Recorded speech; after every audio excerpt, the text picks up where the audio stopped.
Hello, everyone. This is my case write-up presentation on turnover rates in the healthcare field for my healthcare administration class 312, and my professor is Rivera, and my name is Obinna, NA. So, our learning object, well, for starters, turnover rate is the amount of people that come in a job and leave the job. So, in other words, people that get hired and fired, and how the rate in which their people are quitting. So, the learning objectives of this presentation is that this presentation will cover the turnover rates in the healthcare industry. During my presentation, you guys as the audience will gain a deeper understanding of the keenness surrounding healthcare employee turnover rates and their impacts on the patients and staff.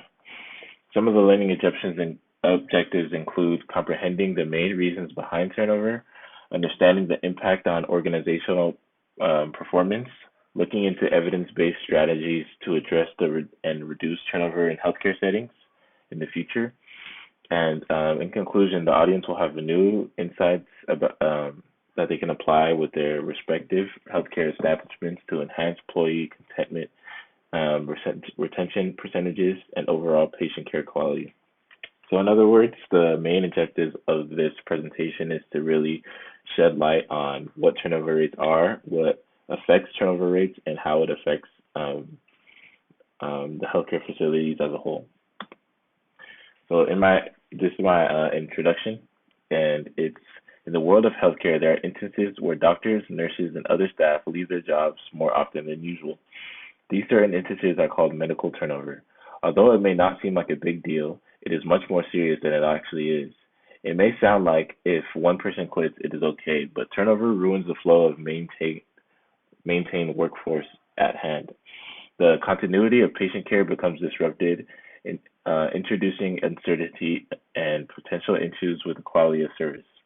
In addition, employees experiencing jobs with turnover rates are subject to stress as they cope with increased workloads and the challenges of adjusting to a new team. And I just wanted to point out that that is true because no matter what job it is, there's always a flow that's being disrupted if somebody quits, and then there's a new person that has to adjust with the way people do things. So it puts pressure on the people that actually work there. And healthcare organizations bear a heavy financial burden due to the cost of hiring and training new employees to replace departing employees. Despite these challenges, the healthcare industry and organizations are actively seeking new, innovative solutions and strategies to understand and work around the impact of this phenomenon. In the upcoming investigation regarding medical turnover rates, we will explore the complexities of medical turnover, analyze the extensive impact on the healthcare industry, and discover more research-based proactive steps that clinics and hospitals are taking to develop a more prosperous workforce. So the problem in this case would be the issue with turnover rates, and particularly rooting from problems with the HR. HR professionals working in healthcare settings, turnover is a major challenge because it has a highly substantial impact on the organization. And the challenge is that HR ideas like organizational culture, retention, and recruitment. And there are many studies that show that various factors under the domain of HR management have an impact on employee turnover in the healthcare industry. Where turnover is a major problem, there poses a complex task of not only attracting qualified professionals, but also ensuring their retention falls to HR function. The development of the practical organizational culture and the use of strategic recruitment practices.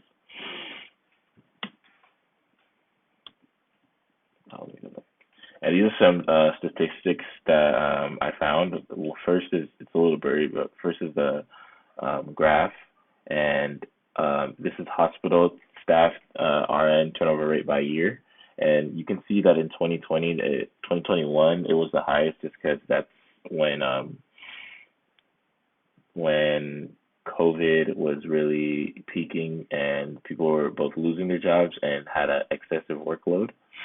And another study showed that nurses were had the highest turnover rate in the medical field due to the excessive and extensive need for nurses as well.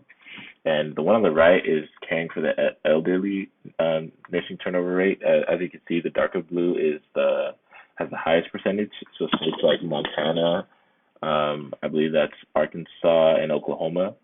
No, that's not Arkansas. Whatever state that is. Yeah. So a case solution would be for the HR department sector needs to take a comprehensive approach to address high turnover rates. This starts with new and improved recruitment strategies, focusing on cultural fit and commitment over an extended period of time. And then they also need to utilize predictive analytics and data-driven decision making to identify potential candidates who are more likely to stay with the organization. Um, Employee engagement initiatives to foster a positive workplace culture, regular feedback sessions, mentorship programs, and recognition schemes are some examples, and make them unbiased as possible. Yeah, so about this is that when you are hiring somebody and want to decrease turnover rate, you want to implement as many ways to keep employees as possible. Um, Again, falling under um, feedback sessions and making sure that people are heard just so they feel as if their opinion matters. And continuing on, providing ongoing professional development opportunities support the career growth of healthcare professionals, allows for professions to have more faith in their practice. And yeah, so all in all, turnover rates are really affected by how the HR is treating the facility and what kind of steps they're are taking to keep people. So my conclusion is, as we come to the end of our investigation into the problems and solutions related to HR turnover, there's evidence that it is a critical issue for the healthcare industry. The suggested solutions based on accepting HR practices and scholarly research give healthcare companies and a new and improved roadmap for negotiating the challenge landscape of employee retention. Implementing these solutions will bring about unanticipated and positive outcomes, as with any multifaceted problem. Reducing turnover is the aim, but it is up to companies to be flexible and ready to modify their plans in response to changing workforce dynamics. Given the dynamic nature of healthcare and the wide range of demands from the workforce, it is imperative to adopt a flexible approach. Furthermore, future studies could dive deeper into the long-term effects of proposed solutions and assess their adaptability across different healthcare settings. More research and evaluation will be crucial for the future enhancement of strategies outlined here, ensuring their effectiveness in the face of this evolving industry. So, in conclusion, strategic thinking, flexibility, and dedication to fostering an environment where professionals not only get better but choose to remain are necessary for reducing healthcare turnover. Healthcare organizations can create engaged teams and ultimately raise employee satisfaction and care quality by accepting the solutions put forth and keeping an open mind for future improvement. Thank you. This concludes my presentation.